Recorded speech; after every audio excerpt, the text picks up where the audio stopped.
Assalamualaikum warahmatullahi ta'ala wabarakatuh. Perkenalkan, nama saya adalah Ahmad Mu'takif Billah, yang sering dipanggil dengan Pak Akif. Saya adalah guru SMA Negeri 1 Kalianget yang mengampu mata pelajaran bahasa Arab. Dan saya asalnya yaitu dari Kecamatan Talango, tempat tanggal lahir saya Sumeneb 9 Juni 1985. Baiklah anak-anakku semuanya, Bapak saat ini akan menyampaikan satu materi yaitu tentang pembinaan mental spiritual. Sebagaimana kita saksikan dan kita tonton, kita lihat bersama di layar masing-masing. Untuk menyingkat waktu, marilah kita belajar bersama apa sebenarnya pembinaan mental spiritual itu. Terima kasih. Selamat belajar. Baiklah anak-anakku semuanya, materi kita kali ini adalah pembinaan mental spiritual yang akan disampaikan oleh saya sendiri, Ahmad Mu'takif Billah. Pertama, kita akan membahas dari segi pengertian pembinaan mental dan spiritual. Pembinaan adalah usaha sadar manusia. Mental adalah batin, watak manusia atau pikiran, emosi, sikap, dan perilaku maupun perasaan. Sedangkan spiritual adalah hubungan seseorang dengan Yang Maha Kuasa, atau kita sebagai umat Islam adalah hubungan kepada Allah Subhanahu wa Ta'ala sebagai pencipta. Selanjutnya adalah tentang pengertian kesehatan mental. Seperti apa orang yang sehat mental? Yaitu orang yang terhindar dari gangguan maupun penyakit kejiwaannya. Contoh hal yang mentalnya itu adalah kurang sehat adalah dipengaruhi oleh kadang perasaan, cemas, takut, iri, dengki, dan seterusnya. Kemudian karena juga pikiran, contoh sehingga berpikir menjadi kurang, mudah lupa, dan sukar memusatkan perhatian. Lalu, dipengaruhi oleh kelakuan kita. Misalnya kita nakal, kita sering berdusta, maupun menyakiti orang lain. Kemudian yang terakhir, sehat yang kurang, mental kita yang kurang sehat adalah karena kesehatan kita menurun atau kita sakit. Kemudian, iman dan kehidupan manusia. Ternyata setelah kita teliti bahwasanya masalah yang berada pada diri kita, hanya imanlah yang mampu untuk mengentaskan semuanya, termasuk agar mental kita menjadi sehat.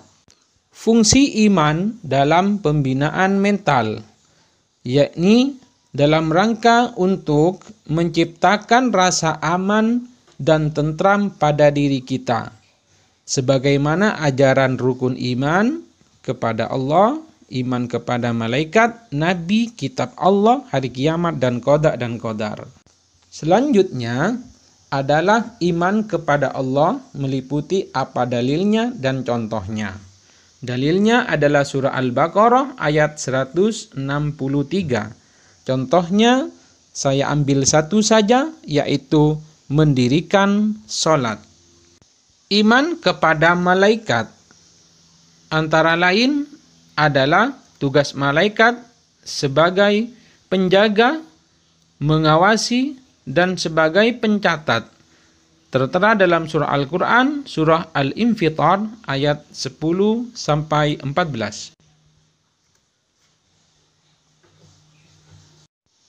Selanjutnya adalah beriman kepada Nabi dan Rasul, di mana Nabi dan Rasul semuanya terdiri dari jumlahnya 124.000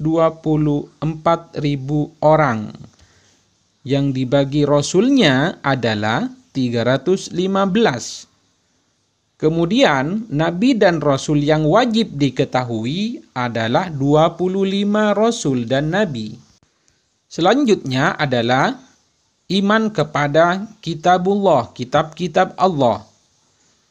Kita bisa baca sendiri di slide-nya, anak-anakku semuanya.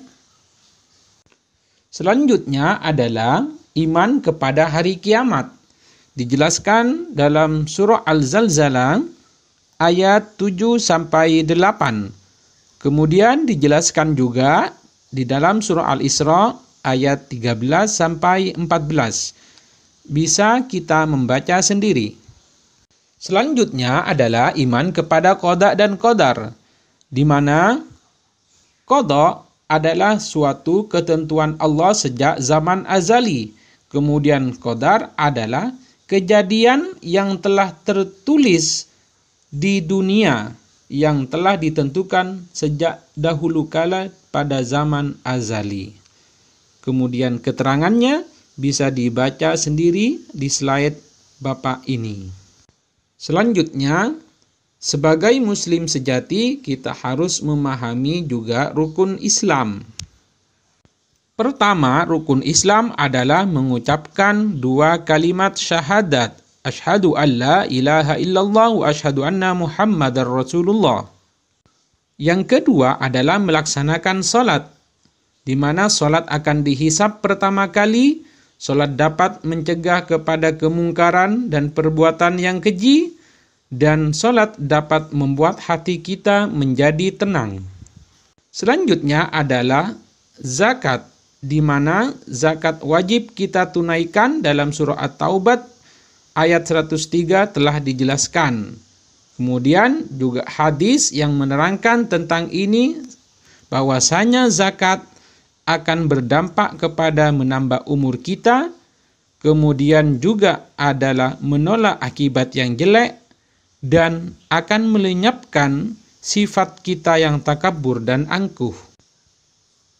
Kemudian adalah kita akan membahas tentang puasa, di mana puasa diwajibkan pada tanggal 2 Hijriah. Rasulullah berpuasa sebanyak 9 kali. Fungsi berpuasa adalah dapat menyehatkan kepada tubuh kita. Bisa kita baca sendiri di slide Bapak. Selanjutnya adalah haji, di mana haji hukumnya wajib bagi yang mampu dalam perjalanannya, baik berangkatnya hingga pulangnya. Setelah mengimani rukun iman dan rukun Islam, kita ketahui bersama, lalu bagaimana kita mampu menerapkannya dalam kehidupan sehari-hari. Akhlak yang mulia meliputi, contohnya adalah keberanian, pemurah, adil, ifah, dan seterusnya. Kita simak bersama-sama, di situ sudah jelas dan tertera tentang apa itu bahasa. Selanjutnya, sifat mulia yang lain adalah mengutamakan perdamaian dan seterusnya. Runtutan perjalanan kita, yaitu dari Lauhul Mahfuz, kemudian menuju ke alam ruh, kita menuju ke alam janin, rahim seorang ibu, kemudian kita lahir, pindah ke alam dunia, kemudian kita meninggal dunia, pindah ke alam barzah, setelah dari alam barzah kiamat kita pindah ke padang mahsyar, setelah di padang mahsyar kita berkumpul, kita berpindah untuk dihisab, kemudian setelah dihisab kita tinggal memilih jalan surga maupun neraka. Kecerdasan spiritual agama itulah yang dimaksud dengan kecerdasan rohaniah kita. Selanjutnya adalah manusia hanyalah menuju kepada kematian. Tujuan akhirnya adalah akhirat. Kemudian aturan mainnya berada dalam Al-Quran dan hadis yang endingnya manusia nanti kekal abadi baik di akhirat surga maupun neraka. Selanjutnya adalah apa kunci pembinaan mental? Ada 3, keyakinan yang benar, pelaksanaannya yang benar, kemudian orientasinya yang benar. Selanjutnya, kesimpulannya adalah ada satu makalah yang mengatakan qimatul mar'i ma yuhsinuhu. Nilai seseorang, nilai kita sebagai peserta pendidik adalah tergantung dari seberapa baik akhlak kita kepada orang lain.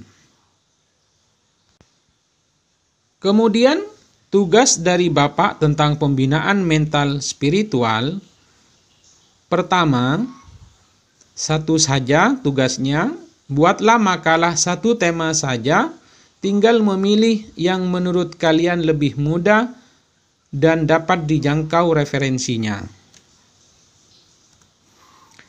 Syaratnya adalah fontnya harus Times New Roman, ukurannya 12, panjang makalahnya 3 halaman, kemudian sampulnya adalah ditulis di depan identitas yang lengkap. Judulnya antara lain adalah Merajut Sukses dalam Disiplin Belajar, Bahaya Tradisi Mencontek, Santun dan Menghormati Orang Tua dan Guru, Indahnya Berbuat Kebaikan di Sekolah, dan Istiqomah adalah kunci kesuksesan. Tugasnya bisa dikirim via email Bapak yang tertera di bawah ini, yaitu bisa dibaca oleh kalian. Kalau ada sesuatu yang tidak dimengerti tentang materi ini, bisa japri lewat WA Pak Akif 082331674298. Sekian dari Bapak materi ini. Terima kasih.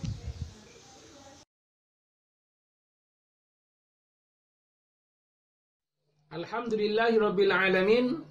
Terima kasih buat anak-anakku semuanya yang ada di rumah, yang telah menyaksikan bersama-sama dan mengkaji, belajar bersama tentang materi Bapak, yakni pembinaan mental spiritual. Semoga pembelajaran yang Bapak sampaikan tadi membawa manfaat kepada kita semuanya, dan apabila diri Bapak ada kesalahan ataupun kritik yang membangun, mohon untuk segera dievaluasi bersama-sama. Terima kasih, mohon undur diri. Wassalamualaikum warahmatullahi taala wabarakatuh.